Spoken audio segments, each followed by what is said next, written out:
Mat bocor cerita tujuh. Assalamualaikum warahmatullahi wabarakatuh. Anda bersama kami lagi, iaitu Mike Bocor. Kita ada klan Mike Bocor, Faris aka Yup, dan juga Efri. Bersama dengan kita orang kata, saya ingat lagi pesanan Ustaz, apa-apa pun kita buat, pastikan ada yang boleh bermanfaat kepada orang. Nampak ilmiah. Nampak sedih betul. Sekarang ni kita nak intro kita punya guest untuk episod kali ini. Mungkin dekat title bawah ni korang dah nampak nama dia. So kita dah tahu dah storyline dia. Kita persilakan Aku Imran, iaitu professional fotografer dan juga founder untuk Aqua Studio. Fotografer profesional. Kasih tepuk sikit lagi. Kenapa? Sebab kita invite aku ni, sebab dalam Mike Bocor ni kita punya cerita lebih kepada kawan-kawan industri. So macam kita cakap, saya dengan Yop as a producer untuk TV. So kita ada Efri untuk radio, artis dan sebagainya. So of course setiap industri ni ada ahli-ahli dia. So sekarang kita jemput ahli dia. Professional fotografer. Kecak-kecak. Aku tu apa? Aku tu nama saya. Nama saya Muhammad Imran. Tapi nak jadikan cerita zaman Facebook, zaman MySpace. Nak ejek aku zaman dulu. AREQUE. Aku. Kono-kono cute lah. Orang kata apa? Budak-budak WeChat. Aku tu aku qualified official. Fotografer So aku tu dah banyak kali ubah. So Aku Imran sekali tak boleh tukar dah. So Aku Imran orang dah melekat sekarang. So maksudnya aku memang kalau ikutkan berapa tahun dah dalam industri fotografer ni, macam sebagai tukang tangkap gambar orang kata, orang bahasa Melayu kan. So adakah aku masuk dalam industri ni memang orang kata daripada kecil tu, daripada sekolah tu, one day aku memang, ataupun memang daripada sekolah, tak tahulah zaman-zaman tu dah ada telefon ke tak kan, zaman Kodak ke apa kan. So aku memang dah suka kodek-kodek, ataupun tiba-tiba macam aku dah jadi fotografer lah sekarang. Okey, cerita dia saya dulu waktu kecil-kecil, cita-cita saya nak jadi pensyarah matematik. Lari matematik. Betul. Okey, saya ambil course computer science dekat UIA. Computer science? Yes, computer science. Dan jadi fotografer. Okey, lagi computer science dekat UIA mah. UIA. Jadi nak jadikan cerita, waktu saya tengah buat asasi, saya minat ambil gambar. So saya ambil gambar guna phone. Zaman tu orang panggil phone apa? Zaman tu phone apa? Saya pakai Sony L. Ni L? Sony L. Sony Xperia L. Aku tak tahu sangat. Okay. Lepas tu dah ada bajet baru beli iPad. iPad tu saya guna gambar, ambil gambar guna iPad? Yes. Sebesarnya. Sebesar alam. Okay, waktu tu orang panggil Igers, Instagrammers. Igers. IGERS. So Igers. Kita orang ada meet up, kita orang ada berjumpa, kita orang ambil gambar, lepas tu tag masing-masing. Dia ada community dia lah. Tu dah join community dia dah ada iPad tu. Betul. Okay. So nak jadikan cerita, alhamdulillah saya ada bajet sikit, saya beli kamera pertama saya, Canon 650D. Okay. Kamera nilai waktu tu 2000 je. Second hand. 2000 pada tahun 2013. Kira time 12 years back lah. 12 years back. So saya start betul-betul fotografi ni 2017. 2017. So saya ada ikut seorang kawan ni, nama dia Ahmad Rashidi bin Sia. Dia Kaki Foto. Nama dia IG dia Kaki Foto. Dia lah yang ajar saya macam mana ambil gambar, komposisi, color grading, macam mana you handle the client. So dia cikgu saya lah. So 2017 tu dah start professional fotografer. Betul. Okay. First event saya adalah album pelancaran Datuk Siti Nurhaliza, Symmetricity. First job. Aku dah ingat dia nak dekat first job saya wedding Cik Kia. Jiran saya minta tolong. Terus level out. Macam mana dapat Tok T tu sebagai sebab saya baru nampak. Saya ikut cikgu saya tu, Kaki Foto. So saya tag along lah. So dia main shooter, saya assist dia. Jadi tu first job saya. Kemudian semakin hari saya ambil gambar, saya post, ada klien. So klien tengok hasil kerja saya bagus, dia ambil lah saya sebagai fotografer. So kalau kata assistant tu kan, assistant fotografer tu kan, mungkin orang tak tahu assistant ni kerja apa? Oh, assistant. Okay, kalau main photographer dia akan ambil gambar overall lah. Okay. So assistant ni dia biasanya ambil angle yang berbeza, yang cinematic sikit. Contohnya daripada jauh pakai 70-200 telephoto kan. Tu assistant Betul. lah. Betul. Yang tu assistant, bukan assistant tolong angkat barang semua tu kan. Dia assistant ambil gambar. Betul. Okay, faham. Kadang-kadang contohnya main dah nak rehat makan. So kita ambil photo group. Kita yang macam tripod. Take turn. Faham. Okay, kita patah balik tadi aku cakap first camera apa. Tapi bila aku sedar aku ada orang kata bakat ni, macam mana kadang-kadang gambar ni subjektif. Itu lah. Semua orang boleh tangkap gambar. Betul. Dan kalau bukan ahlinya, takkan Okay, saya bagi contoh yang paling umum lah. Saya bagi contoh CR dengan Messi. Messi gifted, betul? Okay. CR dia penuh dengan disiplin, dedikasi dia, work hard kan. So macam saya dua-dua saya rasa saya balance lah kot. Sebab saya ada minat, tapi saya self-taught. Maksudnya saya belajar sendiri dengan tanya orang. Jumpa orang, jangan malu, jangan sombong. Bertanya, abang ni macam mana ni bang? Jangan malu. Anggap je lah kita ni cawan yang kosong. Kita nak tadah, nak ambil ilmu yang baru. Macam tu. So semakin hari kita bertanya je. Bertanya-tanya, alhamdulillah dan of course. Bila kita minat sesuatu, kita kena menjiwai lah. Kena tidur, makan semua benda tu. Macam tu lah. Faham? Faham. So maksudnya aku ni memang orang yang bersungguh-sungguh.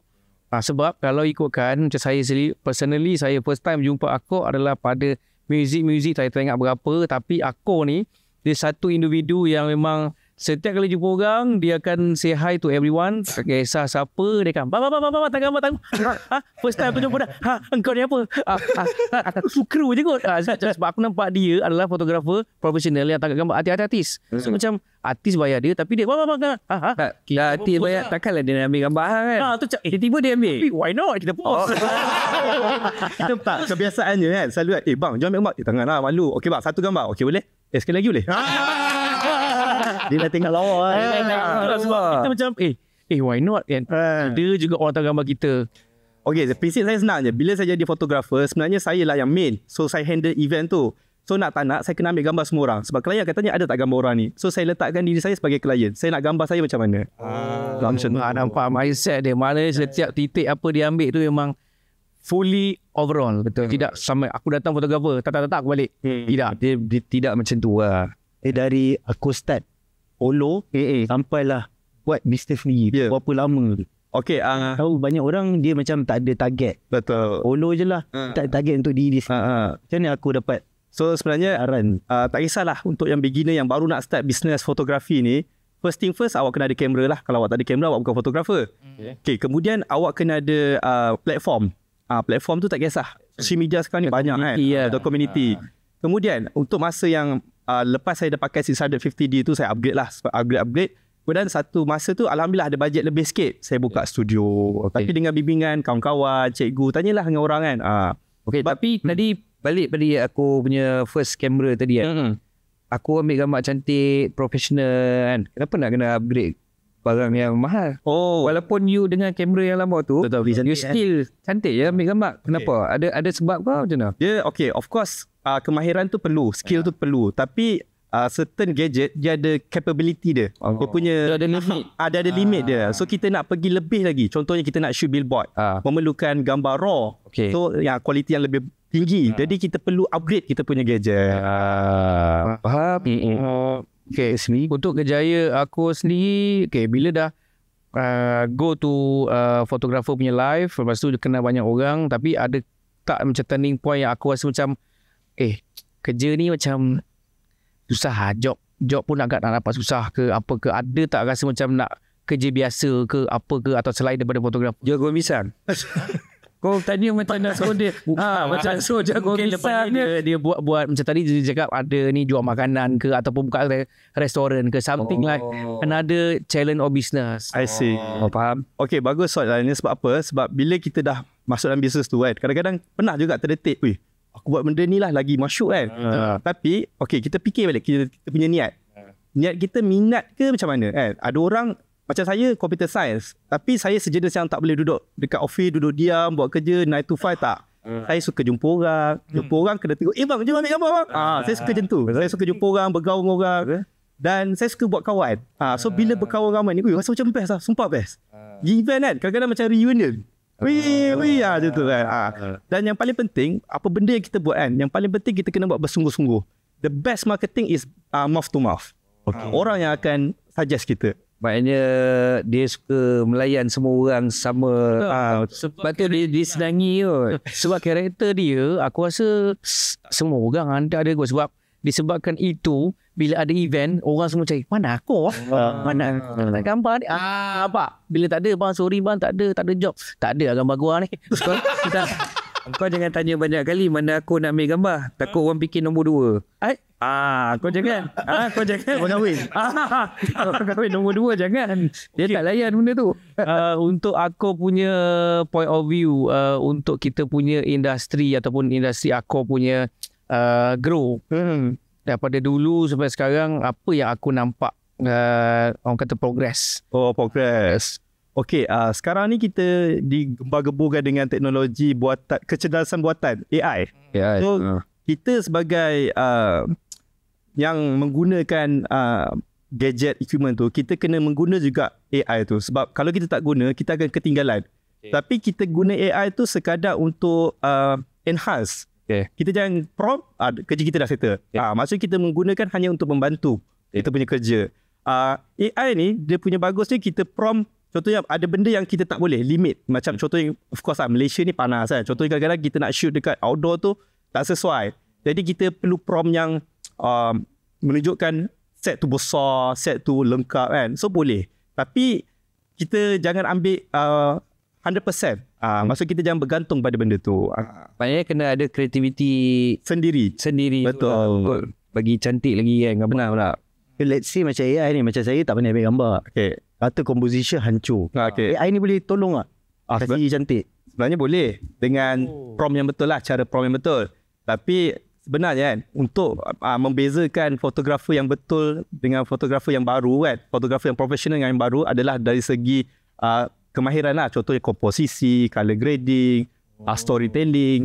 Sebab semua orang boleh jadi fotografer. Tapi nak membezakan kita adalah kita punya nilai, value added tu. Contohnya bila kita tengok gambar tu kan, ni moment aku bersama dengan isteri aku, moment bersama dengan ayah aku, mak aku kan. So moment tu hanya professional photographer je boleh buat.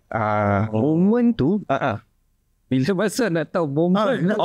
Itu soalan yang kita bincang semalam tu. Practice ke? By practice. Dia kalau gifted kan, dia semua jadi. Tapi kalau benda tu kita baru nak belajar, it takes time lah. So dengan even a room is not built in one day kan.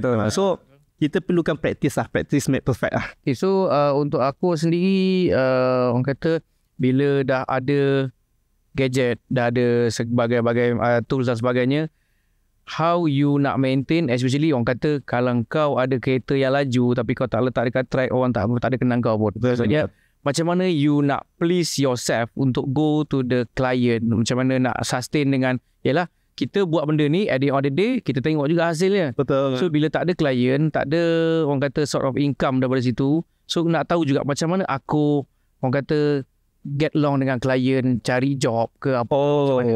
Okay, Alhamdulillah saya punya marketing, saya boleh cakap mouth to mouth. So orang akan suggest daripada satu job tu, dah satu event, orang akan suggest pergi ke event lain. Tapi untuk yang beginner, yang baru kan, saya suggest dapatkan platform. So insya-Allah boleh ke saya selitkan saya punya projek? So saya dengan kawan-kawan ada buat satu projek ni, nama dia Shutter, which is dia macam e-hailing juga, Grab, di mana dia ada dua ekosistem. Klien dengan shooter dengan vendor. Vendor tu saya lah. So sekarang ni kalau orang nak book fotografer, just guna app tu saja. Boleh set masa dan tempat di mana. Fotografer pula dia boleh tunjukkan hasil kerja dia. Dekat dalam app tu. Dalam app tu terus. Tak, masih lagi dikembangkan. Kita kena harga semua dalam tu lah. Harga dalam itu. So tujuannya adalah untuk mengelakkan main harga. Main harga kita, maksudnya community tu dah ada, cumanya kita nak setkan market dah. Dan dia dah tahu lah kalau Hampika Apps ni memang golongan-golongan profesional yang dalam tu lah. Memang confirm ambil gambar cantik lah. Ni tak ada yang kat luar kadang-kadang dia offer harga memang betul, tak suka muat. Tiba-tiba keluar output, Tak boleh bawa bincang dia punya buruk dah. Betul. Dia ada pro and con. Takut macam bila letak harga tinggi sangat, kerja kurang.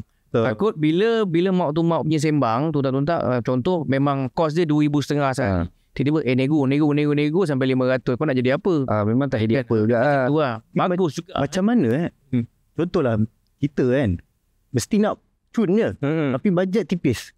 Macam mana aku handle situasi tu? Okay, situasi tu dah agak kerap lah berlaku dan saya rasa semua fotografer pun akan lalui benda tu. Bukan fotografer, semua bidang. Semua bidang. Wajib. Akal akal kena tayar pun kena. Okay, cara nak menanganinya senang je. Okay, kalau awak pergi ke A yang lebih murah kan, hasilnya akan mungkinlah kurang kan. Tapi kita tunjukkan hasil kerja kita dan kita meyakinkan customer kita yang kita boleh deliver kerja tu. Tapi kalau nak harga murah, kita buatlah satu plan, mungkin 5 job dah lock. Macam tu. Bundle lah banyak. Bundle. Yeah. Maksudnya branding as photographer. Dia tak boleh jumpa aku. Pasal kalau kahwin 4 kali lah. Baik. Minta maaf. Macam ni dah 2 kali pasal kahwin. WhatsApp kat mana? Ada shoot tak? Okay, lagi satu, kenapa klien suka saya? Sebab saya gunakan prinsip masuk rumah orang, buta. Keluar rumah orang, pekak dia kan, bisu. Pasal tak cerita buruk orang. Buat kerja je. Ada setengah orang bila masuk, dia cakap, apa tu rumah ni, duk cerita-cerita kan. Aku faham. Sebab tu saya pernah ada klien, artis lah. Padahal diorang 2 gaduh. Tapi, kawan saya cakap, macam mana kau boleh dapat job dengan 2 orang ni? Padahal diorang gaduh pasal saya buat kerja saya je. Buat kerja gitu. Gaduh tu lelaki perempuan lah. Dia saya je. Bocor. Okay. Kita berbalik cakap aku dapat job dengan artis yang benda ni interesting sebab kalau kita kenal aku, kalau tengok profil dia, aku banyak gila follow artis pergi umrah, pergi overseas apa semua. Secara tidak langsung aku dapat explore bersama diorang. Confirm aku akan dapat dilayan. Dia akan dapat contoh artis duduk suite, dia mesti sebelah suite mesti suite juga. Suite. tak. So maksudnya layanan tu ataupun exposure yang aku dapat is a VVIP level. Artis-artis ni bila pergi luar, dia orang mesti spend sebab dia orang dah penat. So mungkin aku punya side rasa macam mana? Macam you rasa you dapat job tu macam mana dan dia orang punya life macam mana? Mungkin boleh share. Jangan sebut nama, tak ada masalah. Your experience. Mungkin tadi aku cakap masuk buta, keluar pekak. Mungkin nak yang ni kita cerita generic saja. Okay, secara umumnya alhamdulillah lah saya dapat pergi ke luar negara. Ibarat macam sambil selam minum air lah. So bila kita bercuti tu, of course lah, benda yang pertama kali kita kena jaga privacy orang, klien. So sebelum klien post, kita janganlah post. Sebab tu adalah hak dia. Dia dah bayar kita, kita just buat kerja kita je. So cara untuk kita menangani masalah macam contohnya tiba-tiba nanti selalunya artis ni dia ada sponsor tau. Contohnya telefon ke kan. Kadang-kadang bila kita ambil gambar yang phone yang lain yang dia guna, dia boleh disaman. So sebelum kita post, kita minta kebenaran dia dulu. Macam tu lah. Sebab kita nak jaga hubungan kita dengan dia, dia dengan klien dia. Macam tu. Jadi dari segi macam penginapan tu, of course lah kita enjoy je lah kan. So macam buat je lah kerja. So maksudnya kalau aku follow selama aku follow ataupun bersama dengan grup-grup of artis punya ni trip, ada tak momen yang aku rasa macam nak kata seram tapi seram industri kita panggil. Kita ada tu lah. Dia bukan cerita seram hantu tapi seram macam every dia seram dapat tiba-tiba live pukul 8 7.45 suruh tukar skor. Seram. Dia macam kadang-kadang dia kata mula plan ambil gambar sikit. Mula plan ambil gambar kat sini. Tiba-tiba kau tolong ambil gambar kat atas bukit tu. Ada lah. Okay. Kalau saya cakap jujur, tipulah tak ada kan. Ada lah kan. Especially yang macam dia macam orang kata apa orang kata? Memilih apa? Cerewet apa? Fasi ya. Tak nak angle ni. Tapi macam saya cakap lah, klien adalah king lah. Dia adalah client is always right macam customer lah. Client is always right. So saya ni tak tahulah, saya punya cara kan, bila bekerja tu mengiyakan je. So akan puaskan hati dia sampai dia puas. Tapi dia bersyarat. Contohnya dari segi working hours. So kalau dia kata 3 jam, 3 jam. Kita kena explain dia. Okay, saya dah kerja dah shoot 3 jam. Kalau nak extend boleh, tapi kena tambah lah. Macam tu. Faham tak? Macam ni ada korang just berborak verbal ataupun ada memang on paper? Okey, ni bagus soalan ni. Untuk mengelakkan kekeliruan, kita kena ada teks black and white, at least WhatsApp. Sebab bila selalunya kalau klien saya nak call dia call, okey aku nak book esok. Boleh, tapi boleh tak tolong hantar WhatsApp teks? Hantar detail lah. Hantar detail teks. Sebab tak menunjukkan ibarat macam black and white lah, agreement. Alah, nanti orang cakap, alah aku job 150 pun nak black and white lah WhatsApp. Tak boleh call je. Kau memang wajib kena ada benda tu. Bagi saya, kalau dari saya punya prinsip company memang kena ada lah. Kena ada. Sebab untuk mengelakkan saya dan mengelakkan kekeliruan lah. Ya, betul-betul. Sebab itu satu tindakan yang bijak. Nak kerja tenang. Betul. Betul. Setuju? Sebab itulah dia profesional. Kalau tak dia panggil aku je. Kira yang tu kira best practice lah untuk fotografer semua. Sebab apply lah benda. sebenarnya tak juga. Waktu for first tu saya pernah kena tipu juga. Tapi semakin kita dewasa, kita belajar lah. Ya, betul-betul. So ada orang cakap, kau tulis lah black white sikit. At least ada bukti. Ada bukti. Betul. Even artis pun kan. Okay, saya rasa korang tahu kot. Ada artis yang berkahwin. Saya jadi fotografer dia. Dia black white, tak boleh post lagi. Tunggu time. Tunggu time. Tak boleh post lagi. Tak boleh post lagi. Apa-apa. Dia kena tipu ni, dia menarik tau. Adakah starting journey sampai ke jadi profesional harus kena tipu? Harus kena tipu. Betul tak? Untuk belajar pengalaman tu. Sebab saya experience lah macam daripada side saya sebagai pemuzik pun ada jalan yang kena tipu dulu baru. Betul. Adakah itu memang standard? Dia orang kata untuk permulaan kena tipu tu okey untuk belajar. Tapi dah kalau selalu kena tipu jadi tak boleh macam ni. Kalau cerita Thor, hammer datang. Kalau saya, Hammer datang. Aku berdorong dah. Anak-anak aku dah bercerita pasal hammer datang ni. Sebenarnya kita punya orang kata pick up satu lagi karakter aku ni, which is saya rasa satu Malaysia terkejut dengan apa yang aku buat, which is kau gila kau. Macam aku cakap tadi, aku tadi hebat, aku tak gambar. Aku cakap, aku berhasil aku dengan karakter baik dia. Dia pergi empuk orang, Mat. So, mesti, tapi kalau kita tengok balik kan, dia punya story ataupun semua posting tentang aku punya case ni, which is dah settle dah case ni, tak ada masalah. So, semua sekarang ni, kita nak tarik balik, cerita balik, aku punya case ni, tak ada langsung orang yang macam, aku memang macam tu lah perangai dia, apa semua, tak ada. Tak ada. 98 kecuali mungkinlah orang yang tak tahu, tak kenal aku, tapi dia orang gila macam even aku punya komen pun aku cakap, kau ni ini memang masalah daripada orang tu sebab aku ni bukan orang macam ni.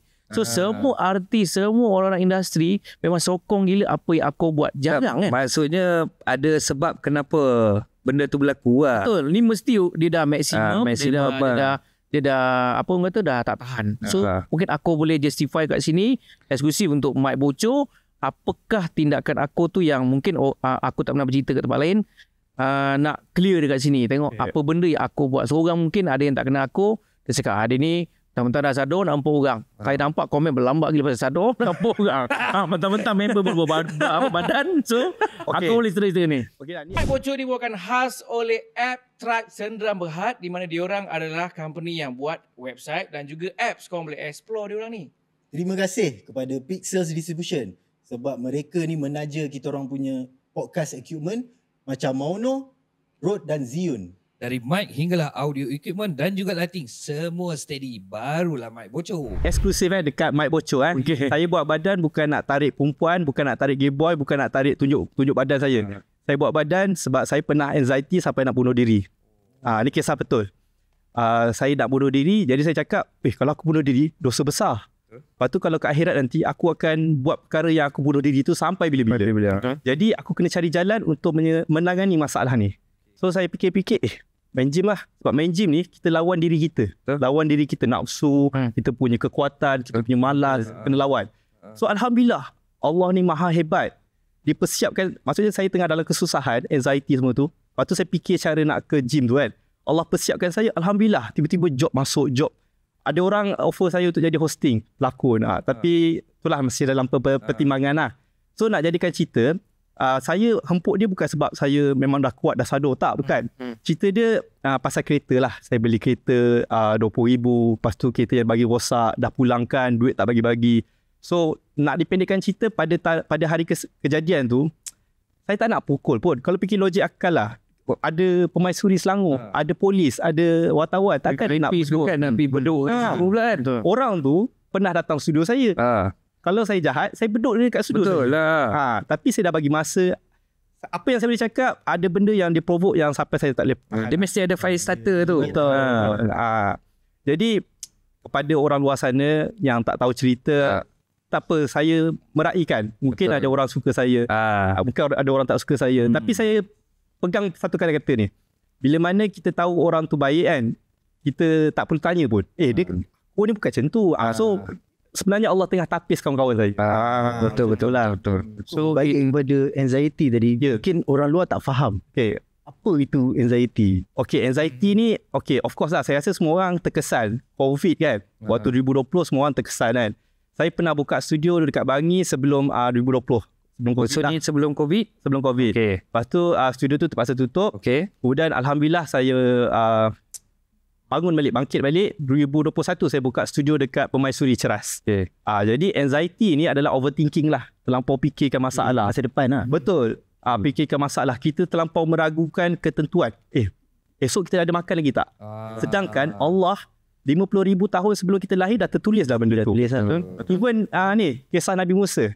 Nabi Musa tanya pada Allah, rezeki aku esok macam mana? Allah suruh hentak batu. Batu pertama pecah. Kemudian ada batu kedua. Hentak lagi batu ketiga. Hentak lagi. Dalam batu ketiga ada seekor ulat sedang mengunyah makanan. Nak menunjukkan kat sini, Allah dah bagi rezeki pada semua orang. Dah tertulis dah. Kita jangan bertindak seperti Tuhan. Kita yang tentukan rezeki. Tidak. Kita kena percaya bulat-bulat kepada Allah. Jadi betul lah kata Nujum 4 belalang tu. Sedangkan ulat dalam batu pun boleh makan. Nak cerita agama tak pandai sangat. Itu je lah kan. Kenapa gym dan kenapa bukan lari kat luar ke? Ataupun just aku sebab mencari nak sihatkan badan. Saya dulu keding tau. Keding yang sangat-sangat keding. Overweight lah. Underweight. Jadi satunya, saya of course lah bila nak pakai baju nak nampak smart kan. Penuh kan. Nampak style lah. Kemas. Tapi of course kita kena pergi masa panjang. Kita nak sihat. Tua nanti kita boleh angkat cucu kan. Faham tak? Nak main dengan cucu. Nak solat. Solat boleh sujud. Mau tunjuk kat aku. Jadi bila kita gym kan, tak kisahlah bila kita weightlifting kan, kita akan mengeluarkan hormon. Tak silap saya dopamin. So bila hormon tu keluar, dia akan memberikan kita kecergasan, faham tak? So dalam masa yang sama kita melawan nafsu kita main gym ni.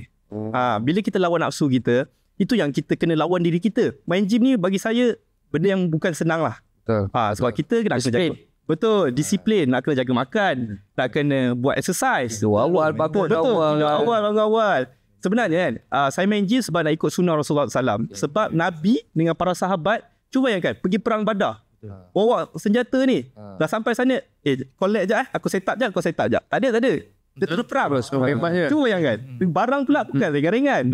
Badan Nabi, ketul-ketul, bersusun-susun perut Nabi. So nak menunjukkan, kita kena ikut sunnah Rasulullah SAW.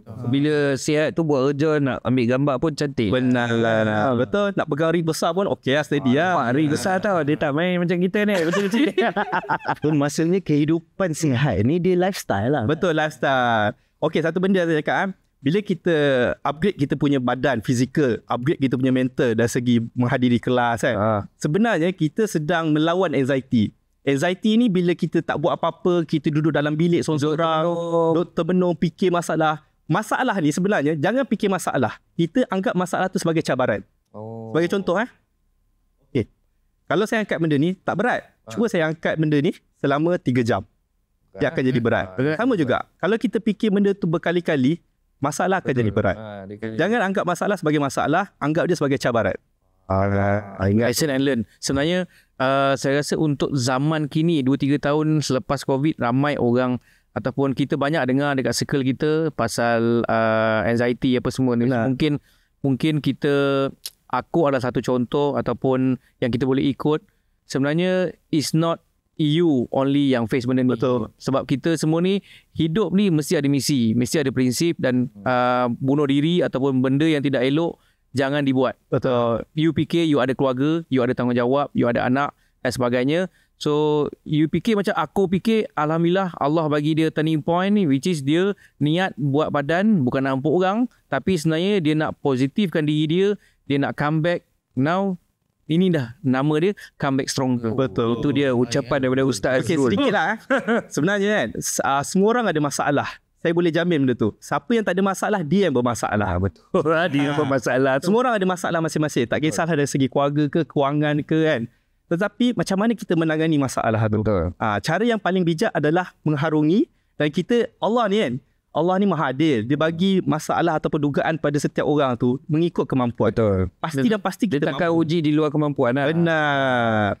Okay, nak tanya aku kan, macam sebab kalau tak ada job kan, maksudnya di masa lapang, bawa kamera, keluar pergi ambil gambar bukit ke apa, ke itu ada satu aktiviti yang buat aku lebih tenang ataupun bergantung kepada gym saja. Oh, okay. Healing lah, healing time. Selain daripada gym, tak ada job, aku ambil kameraman aku, pergi ambil gambar Ambil sendiri. gambar sendiri. Saya daripada gym, saya suka camping. Saya suka berkelah. Bawa kamera kah? Bawa, of course. Okay. Kamera tu ibarat macam Nadia. Kalau Dia tak bawa, macam ke mana-mana ke mana-mana kena Dia bawa. tak boleh ke bawa phone je lah hari ni? dia boleh sebenarnya. Saya macam saya cakap lah, saya start dengan Eagle kan. So saya pernah guna phone je. Gambar tu cantik je. Cuma yang membezakan dia kualiti lah. Yalah, Kadang-kadang setiap platform kualiti berbeza-beza. Jadi macam untuk menangani stres tu, saya pergi camping. Sebab nature ni, tak boleh. betul, nature betul. Cuba bayangkan kan, cuba kita tengok alam semua jadi kan. Bunyi deruan sungai kan. Kita kena fikirkan kebesaran Allah. Betul. Maaf kalau saya terlampau Islami ke. Tak apa. Tapi sebenarnya hidup kita kat dunia tak lama. Betul. Okay, kalau kita ikut umur Rasulullah kan. Umur Rasulullah SAW 60 kan. So kalau kita fikir kan, kita hidup kat dunia 60. Bila kita mati kat alam barzah kan, lama. Nak tunggu kiamat lagi lama. Betul. Lepas tu dalam alam akhirat pula. Betapa lama. Jadi sangat rugilah untuk kita buat dosa di dunia ni. Kita nak cukup saya baik. Tapi faham tak? Faham. Dan satu lagi saya belajar, kita susah untuk penuhi, kita susah nak puaskan semua orang dan semua orang tak boleh puaskan kita. Betul. Jadi kita buat hidup kita saja, tak kacau orang. Jadi benda tu baik, dah settle. Faham tak? Betul, faham. Oh, dahsyat lah aku ni. So saya macam impress. Dia punya prinsip. Betul. Setiap orang ni dia ada orang kata prinsip dia, garisan dia. Dia macam cameraman macam cameraman video Dia punya kamera tu adalah nyawa. Dia kalau jatuh lemas, kamera kat atas, kat bawah. Lemah tau. Dia lebih kurang macam tu Macam tu lah. That's why kalau dia pergi camping pun dia bawa juga kan. Dia bawa nyawa dia. Nyawa umpama nyawa. Kita orang biasa yang tak ada kena kamera ni bawa handphone wajib lah. Asal boleh situ nak telefon orang lah, nak WhatsApp ke apa ke macam ni. Dia handphone dengan dia punya kamera lens. Sebab itu mungkin macam cakap healing dia. Betul. Dia punya kepuasan dia. Betul. Dahsyat lah aku. Tapi aku kalau bergambar, bergambar sendiri macam mana? Repot lah. Okay. Saya ada seorang isteri yang semua aku nak agak nak. Ada fotografer dia. Okay. Fotografer. Okay, saya kenal bini saya melalui Datuk Siti lah. Bini saya dia fisioterapi untuk Mak Datuk K. So saya ambil gambar Datuk Siti. Kita selam, minum air. Alah. Time tu dia punya angle saya ingat, Mat. Dia tak boleh fokus tu. Tak ada je. Datuk Siti kejap. Lens dia ke sana. So bini saya ni zero pasal kamera. Maksud pasal fotografi dia tak tahu. Roll of third tak tahu. Nak guna Lightroom tak kerti. Nak masuk Photoshop tak kerti. Tapi kita laki mah, kita beras kita pilih. Kita didik dia. Kita pilih, brand dia pilih. Brand dia pilih. So saya Alhamdulillah lah. Tak adalah saya didik dia, tapi sama-sama lah. Saya didik dia, ajar dia. Alhamdulillah. Dia pernah shoot sendiri. Dia pernah buat video. Dia boleh edit video. Tapi banyaknya dalam galeri gambar dia lah. Kita kena tu ambil. Aku memang confirm. Ni brokod dah. Memang confirm. Ini semua sama. Kau ajar lah kalau dia dah pro pun. Tolong ya. Tak, kita lelaki dua pose je. Macam ni. Ya? Je lo. Sila. Ya apa ni? Tinggilah sikit. Padahal dah professional fotografer ni. Dengan bini buat apa pun takkan. You takkan menang dia. Confirm. Okay, kita nak aku bagi sikit tentang orang kata point of view aku dan nasihat juga untuk orang-orang ataupun gen-gen alpha ni, generasi baru yang baru nak kenal, baru nak tahu dunia baru tentang fotografi, bagaimanakah orang kata step dan juga nak mengelakkan daripada orang kata tersalah langkah dalam kasih. Mungkin kadang-kadang you nampak orang ni kalau WhatsApp pun macam ni, you tak payah layan klien macam ni ke apa ke, mungkin ada nasihat generik untuk semua orang-orang yang baru, beradak baru ni. Okay, saya punya nasihat sangatlah simple. Buat kerja seikhlas mungkin. tapi dapatkan platform yang betul. Dapatkan platform yang betul, buat kerja ikhlas. Buat kerja ibarat macam awak lah klien, awak nak gambar tu macam mana. So the best marketing, kita tak perlu buat ads pun sebenarnya. The best marketing is mouth to mouth. So bila mouth to mouth tu, awak akan grow. Bila grow, dapat duit kan. Of course lah, buat company, buat SSM, buat current account. Saya semua dah tahu dah tu. Kemudian yang penting sekali, cuba develop new skill. Kalau awak power foto, try buat video pula. Sekarang ni zaman hybrid. Betul kan? Klien saya ramai yang minta, ada tak fotografer yang boleh buat foto dan video? So kita kena cope dan adapt dengan masa-semasa lah. Faham? So skill tu jangan matikan dekat situ. You jangan comfort in one skill. Betul. So explore more, you earn more. Betul. Dia cakap macam orang sedih tu. Betul. Orang rasa ni ada politik ni. Jadi kepada anda nak undi saya. Okay, banyak rasanya kita dah bocorkan semua apa yang aku nak cerita, dan harapnya perkongsian aku hari ni memberikan banyak manfaat kepada orang. So sebab setiap sisi yang orang tengok mungkin ada percakapan sisi tu sebut elok sikit. Sisi mana? Okay.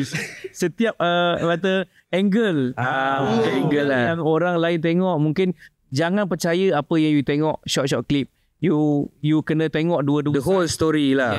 The true story dan how journey. Macam aku dah cerita tadi pasal dia punya anxiety, dia punya journey daripada awal. Sebenarnya you jangan risau, rezeki ni luas. Allah dah susun you. Apa yang you buat, just buat bersungguh-sungguh. You jangan give up. Betul. So mungkin Efri nak tambah sikit info-info daripada aku punya. Aku ni sebenarnya saya boleh belajar yang kita ni memerlukan satu sama lain. Betul. Contohlah macam kita boleh nampak benda tu lawa. Kita boleh arah je, tapi kita ambil tak cunnya. So kita perlukan ahlinya. Ahli bersama kita. Ting dia keluar tweet. So guys, I think untuk episod aku ni saya rasa dia short and complex. Maksudnya dia complete semua. Betul. So sebab dia bagi ilmiah, dia bagi how to grow your business, how to find your own self. So macam jangan lupa lah.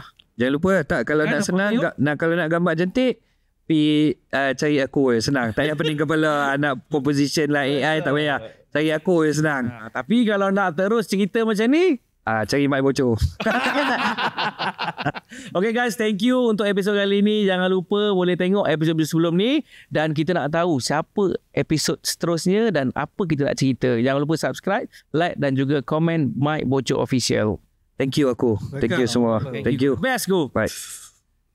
Mike Bocor cerita jujur.